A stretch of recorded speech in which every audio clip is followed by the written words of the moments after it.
کہ نبی اکرم نور مجسم صلی اللہ تعالیٰ علیہ وسلم سے جب پوچھا گیا تھا کہ یا رسول اللہ صلی اللہ تعالیٰ علیہ وسلم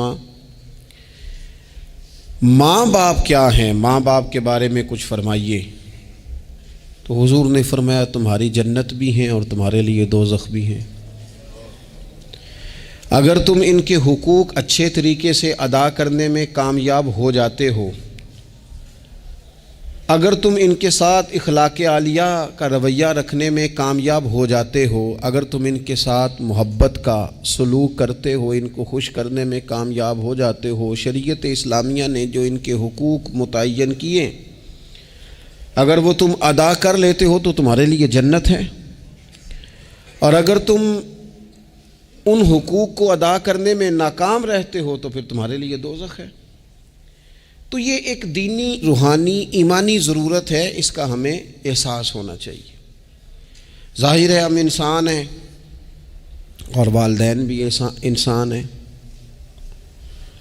ایسا نہیں ہو سکتا کہ ان کا رویہ ہمیشہ ہی ٹھیک ہو۔ یہ کیسے ممکن ہے کہ وہ کبھی خطا نہ کریں؟ یہ کیسے ہو سکتا ہے کہ وہ کبھی تلخ نہ بولیں؟ یہ بھی بہت ساری جگہوں پہ دیکھا گیا ہے، اور یہ 100% حقیقت ہے کہ بعض مقامات پر والدین انصاف بھی نہیں کر پاتے۔ لیکن ایک مسلمان بیٹے کو کیا حکم دیا گیا ہے کہ والدین کا جو معاملہ ہے، ان کا جو رویہ ہے، اس کے لیے وہ رب کی بارگاہ میں جواب دہ ہیں۔ ساری عدالتیں دنیا میں تو نہیں نہ لگنی، ایک عدالت صبح قیامت بھی تو قائم ہوگی۔ اگر وہ کہیں کسی مقام پر، کہیں جگہ پر وہ کسی غلطی کا شکار ہیں تو اند اللہ جواب دیں گے۔ ہم کیا کریں؟ تو حضور علیہ الصلوۃ والسلام نے فرمایا اگر تمہارے ماں باپ تم پر ظلم بھی کریں تو تم نے پھر بھی نیکی کرنی ہے۔ تمہارے رویے سے خیر ہی پھوٹنی چاہیے، تمہارے بازو ان کے لیے ہمیشہ کھلے رہنے چاہیے، اور تمہیں ان کے معاملے میں ہمیشہ اپنے رب کو جواب دینے کا تصور قائم رکھنا چاہیے، تمہارے اندر کہیں کمزوری نہ آئے۔ میں بڑی دیر سے اپنے دوستوں کی توجہ اس بات کی طرف مبذول کرا رہا ہوں کہ انسان کے ساتھ ہی ساری چیزیں رہتی ہیں، بیماریاں بھی، پریشانیاں بھی، کاروبار کا اتار چڑھاؤ بھی۔ انسان کے ساتھ دوستوں کی کبھی وفاداری، کبھی بے وفائی، کبھی بچوں کے مسائل، کبھی دیگر رشتہ داروں کے مسائل۔ اسے حکم یہ دیا گیا ہے، اسے سمجھایا یہ گیا ہے کہ وہ کسی ایک چیز میں الجھ کر باقی چیزوں کو بھولنا نہ شروع کر دے، کسی ایک پریشانی، ایک آزمائش کی وجہ سے اپنی زندگی کے سارے معاملات کو داؤ پہ لگانا نہ شروع کر دے۔ یہی معاملہ ماں باپ کے تعلق سے ہوتا ہے۔ ہم نہ ذرا دیگر کاموں میں بعض اوقات اس طرح کا الجھتے ہیں کہ اپنی اس اہم ذمہ داری سے ہم نظریں ہٹا لیتے ہیں۔ میرے نبی اکرم صلی اللہ تعالیٰ علیہ وسلم سے ایک شخص نے یہ عرض کیا تھا کہ یا رسول اللہ صلی اللہ تعالیٰ علیہ وسلم، میں نے نہ تیز دھوپ میں جلتی اور تپتی ہوئی زمین پر کئی میل کا سفر اپنی ماں کو اٹھا کے اس طرح کیا ہے کہ میرے پیروں میں جوتے نہیں تھے۔ اس پوری بات کو پھر سے آپ سمجھے بھلا میں نے کیا کہا۔ یعنی گرم زمین پر گرمیوں میں چلنا ایک انتہائی مشکل کام ہے، اور پھر گرمی اگر عرب شریف کی ہو اور صحرائی علاقہ ہو، اور پھر آپ نے ایک شخص کو بھی کندھوں پر اٹھایا ہوا ہو۔ یا رسول اللہ صلی اللہ تعالیٰ علیہ وسلم، گرم موسم میں گرم ریت پر ننگے پاؤں ماں کو اٹھا کر میں نے میلوں کا سفر کیا ہے۔ خدا را میری بات کو تقریر نہ سمجھنا، یہ ایک غلام نے اپنے نبی سے سوال کیا ہے۔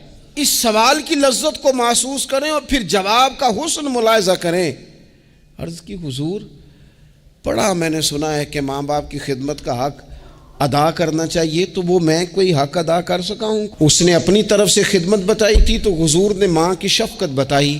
فرمایا جب تو پیدا ہوا تھا تو تیری ماں کو درد کے جھٹکے آئے تھے، وہ جو جھٹکے آئے تھے نا، ان جھٹکوں میں سے اب یہ ایک جھٹکے کا بھی تو حق ادا نہیں کر سکا۔ وہ جو درد کے جھٹکے تھے، وہ جو تکلیف تھی، کتنی مائیں دوران زچ کی دنیا سے چلی جاتی ہیں۔ وہ بیٹا پیدا کر گئی، خود رخصت ہو گئی، وہ جان پر کھیل گئی، لیکن ایک زندگی دنیا میں چھوڑ گئی۔ لیکن کیا کبھی ایسا ہوا ہے کہ کسی ماں نے کہیں کھڑے ہو کے کہا ہو کہ اوہو میں نے بڑا کام کیا ہے، میں نے بڑی خدمت کی ہے، میں نے یہ کیا ہے، میں نے یہ اعزاز دیا ہے، لیکن بچے تھوڑا سا کر کے نا، آپ نے ناراض نہیں ہونا، میں نے اپنے کانوں سے یہ باتیں سنی ہیں کہ جی الحمدللہ میں نے ابا جی کو حج کرایا ہے، شکر ہے اللہ کا جی، ابا جی میرے پاس ہی تھے جی، باقی بھائیوں کے پاس نہیں تھے۔ تو ابا جی کس کے تھے؟ پڑوسی نے حج کرانا تھا، آپ کے پاس تھے نا، تو آپ کے والد ہی تھے نا۔ آپ نے یہ 20 مرتبہ بتایا ہے کہ والد کی میں خدمت کرتا ہوں، میرے پاس رہتا، یہ بھی بتاؤ کہ ابا نے مجھے حصہ کتنا دیا ہے، ساتھ یہ بھی بیان کرو کہ صرف ابا ہی میرے پاس نہیں رہتا، میں نے بھی ساری زندگی باپ کے پاس ہی گزاری ہے۔ اس نے بھی کبھی کہا تھا چاروں میرے پاس ہوتے ہیں، پانچوں میں نے رکھے ہوئے ہیں۔ کیا مذاق ہے، کتنی چھوٹی سوچ ہے۔ اپنے والدین کے ساتھ بڑا رویہ عمدہ کیا جائے، کبھی نہ الجھنا۔ خبردار، ایک مقام پر ماں باپ کی نافرمانی کی جا سکتی ہے، وہ کب؟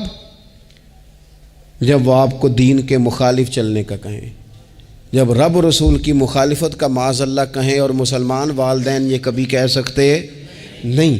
باقی ہر کام میں ان کی فرما برداری ہے، ان کی خدمت ہے، ہر جائز کام میں ان کی بات کو تسلیم کرنا ہے۔ بلکہ حضرت اسماء بنت ابی بکر صدیق، حضرت صدیق اکبر رضی اللہ تعالی عنہ کی صاحبزادی ہیں، انہوں نے ایک دفعہ نبی پاک علیہ السلام کی خدمت میں ایک سوال بھیجا تھا، عرض کی یا رسول اللہ صلی اللہ تعالی علیہ وسلم، ماں مشرکہ ہے، اللہ رسول کو نہیں مانتی، معاذ اللہ، ماں مشرکہ ہے، تو حضور وہ مجھ سے ملنا چاہتی ہے، کیا میں اس سے حسن سلوک کر سکتی ہوں؟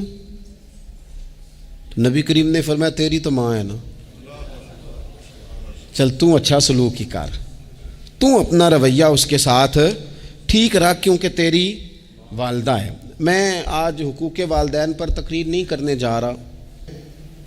ایک دوست نے ایک سوال پوچھا ہے، مجھے اچھا لگا ان کا بات پوچھنا۔ انہوں نے یہ پوچھا ہے کہ اگر کسی شخص کے والدین دنیا سے چلے جائیں اور جانے کے بعد اسے احساس ہو کہ مجھ سے بڑی غلطیاں ہو گئیں، اسے احساس ہو کہ بڑی کوتاہیاں ہو گئیں، بڑی جگہوں پہ میں بھول گیا۔ بہت سارے لوگوں کو پچھتاوا ہوتا ہے کہ یار بڑی چیزیں تھیں جو ہم کر سکتے تھے پر ہم سے نہیں ہو سکیں۔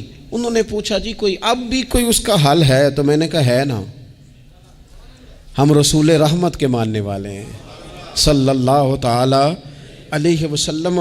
نبی پاک صلی اللہ تعالی علیہ وسلم نے ارشاد فرمایا، حضرت انس بن مالک رضی اللہ تعالیٰ عنہ حدیث کے راوی ہیں، اللہ کے پیارے حبیب علیہ الصلاۃ والسلام نے فرمایا جس بندے کے والدین یا دونوں میں سے کوئی ایک انتقال کر جائے اور وہ معاذ اللہ ان کا نافرمان ہو، تو فرمایا پھر ان کے لیے دعا کرتا رہے، استغفار کرتا رہے، کرتا رہے، کرتا رہے، کرتا رہے، امید ہے اللہ اسے نیکوکاروں میں لکھ دے گا، وہ فرما برداروں میں آ جائے گا۔ شرط یہ ہے کہ وہ ان کے لیے استغفار کرے، دعائے مغفرت کرے، تو اللہ تعالیٰ کی بارگاہ سے کرم کی امید ہے کہ اللہ اس نے جو زندگی میں اس سے غلطیاں ہو گئی، رب اس کی ان غلطیوں کو معاف کر دے گا۔ روز استغفار کرے۔ ایک دوست نے مجھ سے ایک دفعہ پوچھا تھا کہ حضرت صاحب والدین چلے گئے ہیں، ان کے لیے کیا کروں؟ تو بڑی بڑی چیزیں بھی کی جا سکتی ہیں، لیکن میں نے اپنے اس محبت والے دوست کو یہ محبت والا مشورہ دیا تھا کہ میں چونکہ آپ کو جانتا ہوں آپ نماز میں کوتاہی کرتے ہیں، آپ نہ نماز پڑھنی شروع کر دیں۔ وہ کہنے لگے جی وہ تو میں پڑھوں گا، والدین کے لیے کیا کروں؟ میں نے کہا نماز پڑھیں، ہر نماز کی آخری رکعت میں کہو گے نا ربنا اغفر لی ولیوالدیّ، کہو گے نا ہر نماز میں، تو کتنا بڑا اجر ملے گا آپ کے والدین کو۔ اور پھر وہ سارا اسلوب کہ پہلے آپ نے قیام کیا، پھر آپ نے رکوع کیا، پھر آپ نے سجدہ کیا، پھر آپ اتحیات میں بیٹھے، پہلے آپ نے اللہ کی بارگاہ کے اندر اس کی وحدانیت کی شہادت دی، پھر اس کے محبوب پر درود پڑھا، اتنے سارے کام کر کے اب آپ نے آخر میں کہا ربنا اغفر لی ولیوالدیّ، یا اللہ مجھے بخش دے اور میرے والدین کو بخش دے۔ تو بتائیے اللہ کتنا کرم فرمائے گا۔ تو اپنے والدین کے لیے ان کے جانے کے بعد بہت ساری چیزیں ہیں، کفن دفن کا بندوبست کیا جائے، جنازے کا اہتمام کیا جائے، لیکن کچھ چیزوں کو نبی پاک علیہ الصلاۃ والسلام نے ذرا توجہ سے ہمیں سمجھایا ہے۔ ایک شخص نے عرض کیا تھا یا رسول اللہ صلی اللہ تعالیٰ علیہ وآلہ وسلم کہ میرے والدین دنیا سے چلے گئے ہیں تو کیا اب بھی میں ان کے ساتھ کوئی بھلائی کر سکتا ہوں؟ اچھا پہلے میں آپ سے ایک بات عرض کروں، لیکن جب والدین کے لیے دعا کرتے ہیں پھر نام تو نہیں نہ لیتے، پھر کیا کہتے ہیں یا اللہ میرے والد کو بخش دے، میری والدہ کی مغفرت۔ اس کا مطلب ہے وہ دنیا سے چلے گئے، آج بھی ماں باپ ہیں، ان کی روح کا رشتہ ٹوٹا ہے پر تیرا رشتہ ان کے ساتھ آج بھی قائم ہے۔ تیرا تعلق ان سے ٹوٹ سکتا، وہ تیرا تعلق، میں نے ایک دفعہ پہلے بھی کہا تھا، میرا بیٹا شاید قد میں مجھ سے تھوڑا اونچا ہو گیا ہو اور اللہ تعالیٰ نے مجھے بڑے محبت والے سنگی دیے، میں نے اپنی حیثیت اہمیت سے بڑھ کر دنیا میں محبت پائی، لیکن میں نے اپنی زندگی میں سب سے زیادہ اپنے والد کی کمی محسوس کی، نے بڑی محسوس کی۔ ابھی بھی کبھی کبھی سوچتا ہوں کہ کچھ باتیں صرف ان سے ہو سکتی ہیں، کسی اور سے نہیں ہو سکتی۔ پتہ نہیں اللہ نے کس طرح ان لوگوں کو بنایا ہے اور کس طرح کا یہ رشتہ بنایا۔ تو نبی اکرم صلی اللہ تعالیٰ علیہ وسلم کی خدمت عالی مرتبت میں عرض کیا، صحابی نے سنن ابو داؤد شریف میں حدیث ہے، عرض کی یا رسول اللہ صلی اللہ تعالیٰ علیہ وسلم میرے والدین چلے گئے تو کیا میں ان کے جانے کے بعد بھی ان کے لیے کچھ کر سکتا ہوں؟ تو نبی پاک نے 5 باتیں ارشاد فرمائیں۔ فرمایا ہاں، ایک تو ان کے لیے دعا مانگا کر، دوسرا اللہ کے محبوب نے فرمایا ان کے لیے استغفار کیا کر، تیسرا رسول کریم علیہ السلام نے فرمایا اگر انہوں نے کسی سے کوئی وعدہ کیا تھا تو اسے پورا کر دے، اگر تجھ سے ہو سکے، اور رسول کریم علیہ السلام نے فرمایا اگر ہو سکے تو ان کی طرف سے صلہ رحمی بھی کر، یعنی ان کے رشتہ داروں سے اچھا سلوک کر، اپنے چچاؤں کے ساتھ تو نیکی کر، اور اگر تیری والدہ کی طرف سے تو نیکی کرنا چاہے تو اپنے ماموں کے ساتھ، خالاؤں کے ساتھ تو اچھا سلوک کر، اور پھر 5ویں نمبر پر محبوب نے فرمایا اپنے والد کے دوستوں کی تعظیم کر، ان کے لیے تیرے دل میں اچھے جذبات ہوں۔ اور والد کے دوستوں کے اکرام کا تو اتنا بڑا درجہ ہے کہ حضرت ابو بردہ رضی اللہ تعالیٰ عنہ تشریف لائے مدینہ طیبہ میں، تو حضرت عبداللہ ابن عمر رضی اللہ تعالیٰ عنہ ان سے ملنے پہنچ گئے فٹافٹی۔ مصروف آدمی تھے حضرت عبداللہ ابن عمر، بہت بڑے مفتی تھے، لوگ ہر وقت مسائل پوچھتے تھے، حج کے سب سے زیادہ مسائل انہی کو آتے تھے، اور صحابہ میں ایک بہت بڑا مقام رکھتے تھے۔ حضرت عبداللہ ابن عمر فوراً حضرت ابو بردہ رضی اللہ تعالیٰ عنہ سے ملاقات کے لیے پہنچے، اور پہنچتے ہی فرمانے لگے آپ کو پتہ ہے میں آپ سے کیوں ملنے آیا ہوں؟ حضرت ابو بردہ کہنے لگے میں تو خود بڑا حیران ہوں کہ آپ ایک مصروف آدمی اور آپ ٹائم نکال کر کے میرے پاس تشریف لائے۔ فرمانے لگے اس لیے آیا ہوں کہ میرے والد آپ کے والد کے دوست تھے، حضرت فاروق اعظم کے دوست تھے آپ کے والد، اور یہ صحیح ابن حبان میں یہ لفظ موجود ہیں۔ حضرت سیدنا عبداللہ ابن عمر رضی اللہ تعالیٰ عنہ فرمانے لگے نبی پاک علیہ السلام نے فرمایا ہے کہ جو اپنے والد کی قبر میں ان سے اچھا سلوک کرنا چاہے وہ والد کے دوستوں کے ساتھ اچھا سلوک کرے، وہ اس رویے کو، اس محبت کو قائم کرے۔ تھوڑا ٹائم نکال کے، تھوڑی فرصت دیکھ کر اس پر تھوڑی توجہ دی جائے۔ اسی طرح معروف روایت سیاستہ میں موجود ہے، حضرت مالک بن دار کہتے ہیں کہ میں حضرت عبداللہ ابن عمر کے ساتھ جا رہا تھا تو میں نے دیکھا ایک بدو ننگے پاؤں اور ننگے سر آ رہے ہیں۔ حضرت عبداللہ ابن عمر نے فٹافٹ انہیں اپنی سواری بھی دے دی، سیاستہ سے حدیث عرض کر رہا ہوں، سواری بھی دے دی اور پگڑی بھی دے دی۔ فرماتے میں نے عرض کی حضرت عبداللہ ابن عمر سے کہ حضور یہ بدو ہیں گے تو تھوڑے سے نذرانے پہ بھی خوش ہو جاتے، آپ کوئی عام معمولی سا تحفہ بھی دیتے تو راضی ہو جاتے، اور آپ نے پگڑی بھی دے دی اور گھوڑا بھی دے دیا۔ حضرت عبداللہ ابن عمر کہنے لگے یہ کوئی عام آدمی نہیں، یہ میرے والد کے دوست ہیں، اور والد کے دوستوں سے محبت کرنا یہ ہمیں رسول رحمت نے سکھایا ہے۔ محبتوں کو قائم رکھنا، ان کو دوام دینا۔ ہمارا تو چچا کے ساتھ سلوک نہیں رہتا، توجہ نہیں رہتی،